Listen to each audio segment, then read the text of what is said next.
Em kim ti thei pro sa tuare và sự sen lo nghe mà ngày nào aro quê em tin lâu kê ni mà ina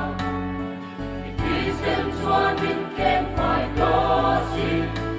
xoan thế lo để na đâm na cross ta thiam sang na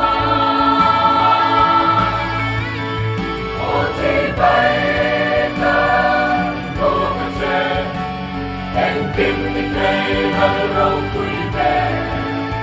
rồi ngồi đáp ta sẽ cô mây mà râu quý phang ô chi bay ta cô vật sẽ râu quý là sông đi ta đi cần pha cái sẽ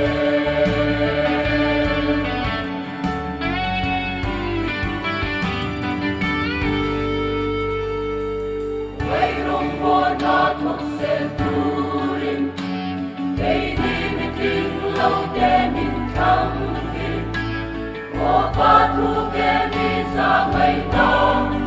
đi xuân na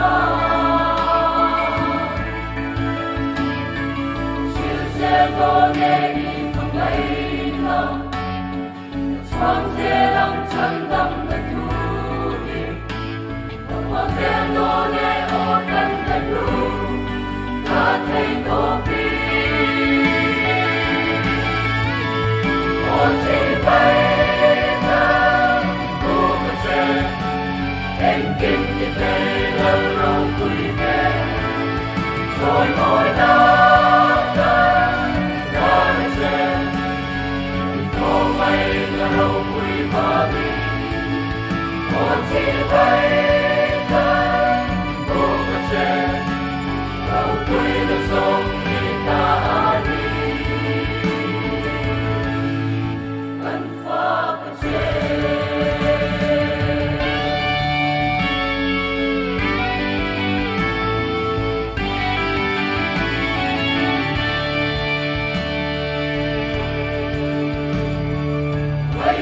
buồn mà thuộc sẽ turin đây đi mi tình lâu kê min thăng đi ô pha thu kê mi sa ngày nào đi xuân na chiều sẽ go nê đi không ngày nào xuân sẽ lòng chân đâm là thu đi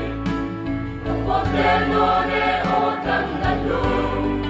ta thấy tô bi ô chỉ bay ta cô vật sẽ em kim ti cây hăng râu quý về rồi ngồi đáp